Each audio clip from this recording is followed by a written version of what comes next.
मेरा मानना है कि वो सीधे आरोप अमित शाह जी पे लगा रहे हैं।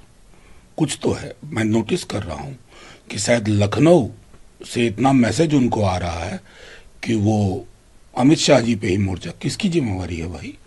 बॉर्डर को इन्फिल्ट्रेशन हो रहा है, स्टेट की फोर्स होती है क्या? और दुख के साथ कहता हूं, गिरिराज जी किस विभाग के मंत्री हैं, अगर मैं किसी से भी पूछ दूं नहीं बता पाएगा। उनके दल के लोग ने, एक दिन मैंने ऐसे ही सैंपल सर्वे किया था राज्यसभा में, किसी को यह नहीं पता था कि किस विभाग के मंत्री हैं, क्योंकि सबको पता था कि इनकी यूएसपी है कि जब सब कुछ ठीक चले तो हिंदू मुसलमान करो, इंडिया पाकिस्तान करो। बड़ी मुश्किल से बेगूसराय से निकले हैं इस बार। अब क्या करें, झटका, हलाल, इंडिया पाकिस्तान, थोड़ा इससे निकलिए भाई। संजय राउत कह रहे हैं कि जब वो आपसी मतभेद इतने हैं, आप कहीं चले जाइए, मुंबई हो, नासिक हो, हर जगह। नहीं, सड़क पे है, परिलक्षित हो रहा है, क्षण क्षण देख रहा हूं विधायकों की के वही हालत है। असल में जब आप सरकार चुराने की कोशिश करते हैं ना और चुरा लेते हैं तो वो चोरी एक्सपोज होती है, वो सीना जोरी एक्सपोज होती है। महाराष्ट्र में तो है ही, मैं झारखंड का भी कह रहा हूं, मार्क माय वर्ड्स, जो कोशिशें वहां हो रही हैं, अभी नहीं, लगातार कम से कम 1.5-2 वर्षों से, सारी कोशिशों को वहां की जो जनता है नेस्तनाबूद कर देगी।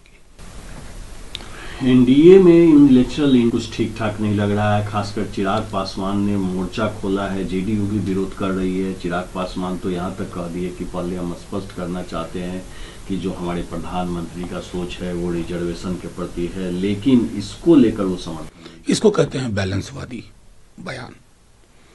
खुल के बोलिए ना, मंत्री होना महत्वपूर्ण है, लेकिन वही जिंदगी की आखिरी मंजिल नहीं है ना। संविधान की रवायतों, संविधान की शपथ लेते हैं ना, उन रवायतों को की अगर धज्जियां उड़ाई जाए। तेजस्वी जी ने तो फौरी तौर पर प्रेस कॉन्फ्रेंस किया दोनों मसलों पर, चाहे SC/ST वर्गीकरण का मसला हो या लेटरल एंट्री का हो। 2018 में मैंने स्वयं लेख लिख करके तब आगाह किया था कि यह सोच संविधान विरोधी सोच है, यह दलित पिछड़ा वर्ग विरोधी सोच है। इस सोच के साथ खड़े होने का मतलब है कि बाबा साहब को आपका माल्यार्पण करना बेईमानी है, बेईमानी है, डिसऑनेस्टी। और मैं समझता हूं कि तनिक भी अगर प्रधानमंत्री जी उस सोच को चाहते हैं, जब संविधान को चूमते हैं, तो वो चुंबन कार्यशैली में परिलक्षित होना चाहिए, जिसका अब आप देख रहा हूं। सुप्रीम कोर्ट सुमोटो सुनवाई इंतजार किया जाए। बिल्कुल, देखिए ऐसी घटना हुई है ना, रोंगटे खड़े हो गए। कलकत्ता में हुआ, बीते दिनों देहरादून में हुआ, बिहार में हुआ, उत्तर प्रदेश में हुआ, अलग अलग राज्यों में। और ये मैं कह रहा हूं कि ये राजनीति का अब मसला नहीं है, लोग कर लें राजनीति।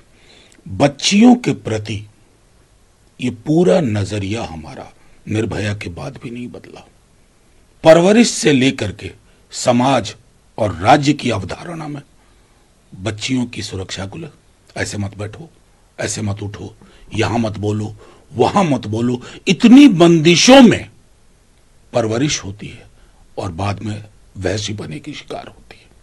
तो मैं समझता हूं कि माननीय सर्वोच्च न्यायालय क्या ऑब्जर्वेशन देता है, इसका इंतजार करना चाहिए। जिक्र मेडिकल कॉलेज में करप्शन की जांच गठित। देखिए मैं कह रहा हूं एक एक चीज होनी चाहिए, लेकिन वही इंतहा नहीं होनी चाहिए।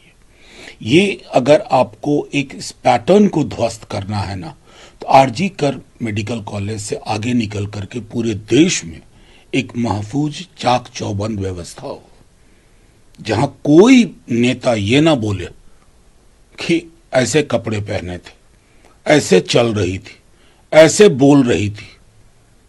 जो विक्टिम शेमिंग है ना, इस पर भी लगाम लगनी होगी।